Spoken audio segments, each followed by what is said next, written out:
For an inherently Scottish show, what's the biggest challenge of translating it to America? How do you retain the essence of something while keeping it fresh, and two, avoid turning it into a wholly different show? Well, there's two challenges. There's the challenge creatively, and then there's the challenge of physical production.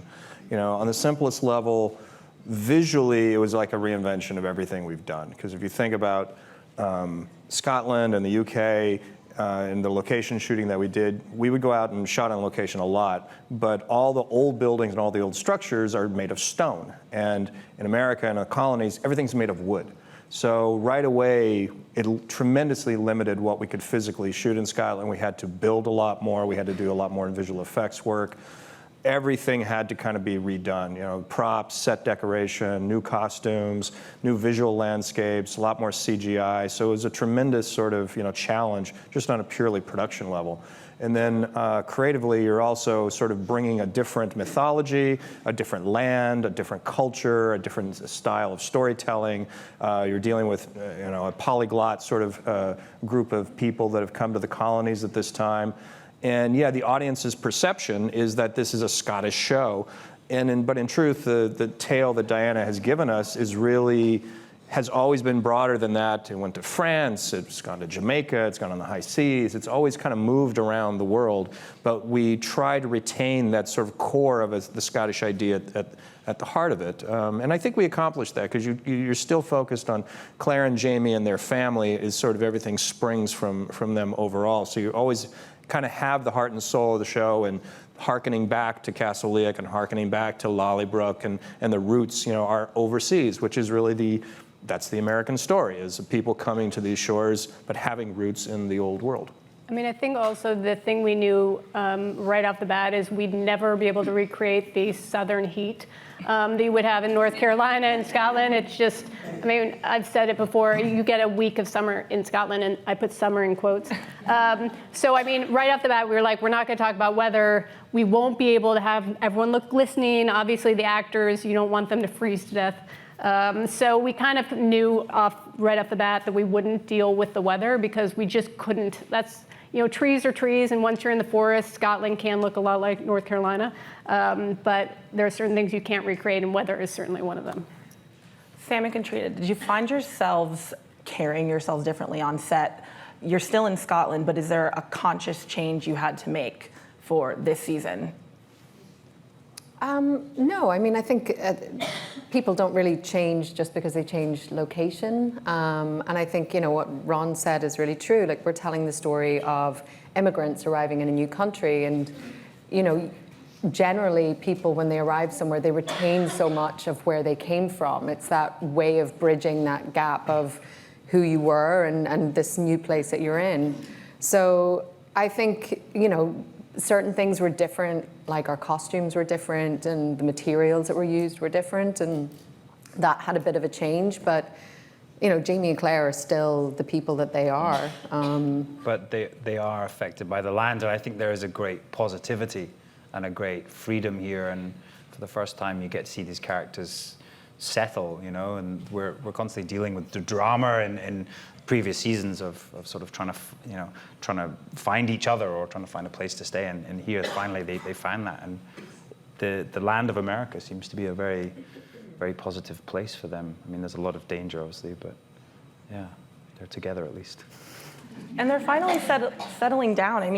They've got their home. They're building Fraser's Ridge after those 2 decades, notwithstanding, after most of their relationships on the road. How does this change for them? This is finally, they can tangibly say, this is where we are. This is ours.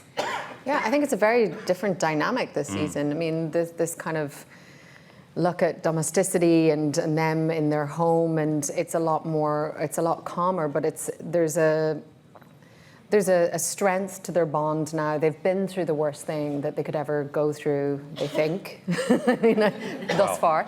But, the separation, Claire coming back, she paid such a high price to come back. She left her daughter.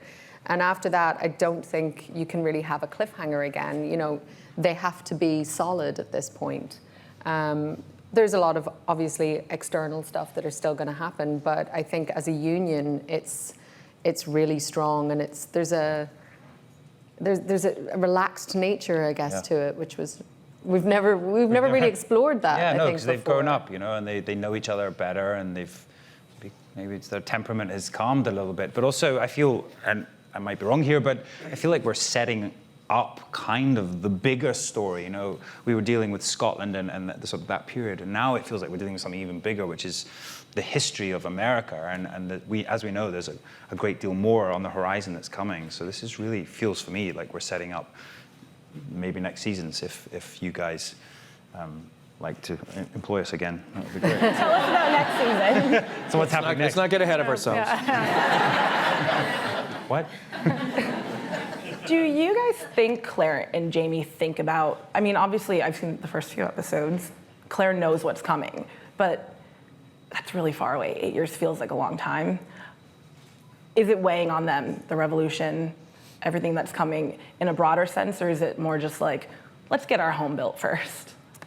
I mean, for me, I think initially when they were trying to decide what their next step would be, I think that obviously weighed on Claire's mind. It's like, well, I know this is coming on the horizon, but I think, like everybody, the macro can feel far too big for anyone to deal with. And I think for her, having this family unit and building a home has been something that she's never had a chance to really experience in this loving, positive way that she has with Jamie. And so I think that that's her main focus. And I think they know that whatever comes down the line, they'll deal with it then. And so I don't think that she's thinking about it too much later on. And Jamie doesn't even really comprehend it. No, I mean, he's obviously told a lot, and you saw there in that snippet, he understands what is coming, and I think, the storm is coming, and it's on the horizon. But for Jamie, he's really got nothing here apart from the people that he loves. He's away from the country that he loves. He doesn't really have he doesn't have any possessions. He really is actually trying to fight for the people that he loves. But for him, that's what it's about. It's about creating a home and an environment where he can be, the laird or look after his loved ones. And without giving away, obviously, spoilers, but there are... But you just did. Hey, what are you guys doing here? Yeah, what are you guys there are a lot of surprises and a lot more of his loved ones. They read the book. I definitely want to get to the two of you, but I don't know if I can talk about this part. Fraser's Ridge and dealing with the American wilderness. Is it a more physical season? I mean, the last time we saw you were getting the hell beat out of you off the Atlantic Ocean somewhere. Is it any different? You shot a gun? I mean... I shot a gun before. No. Claire, does people forget things? That was like, even when we were talking about that scene, people were like, oh, we need to show you how to shoot a gun. Are you going to be okay to shoot a gun? I was like, Claire and Jenny got on some horses with some guns,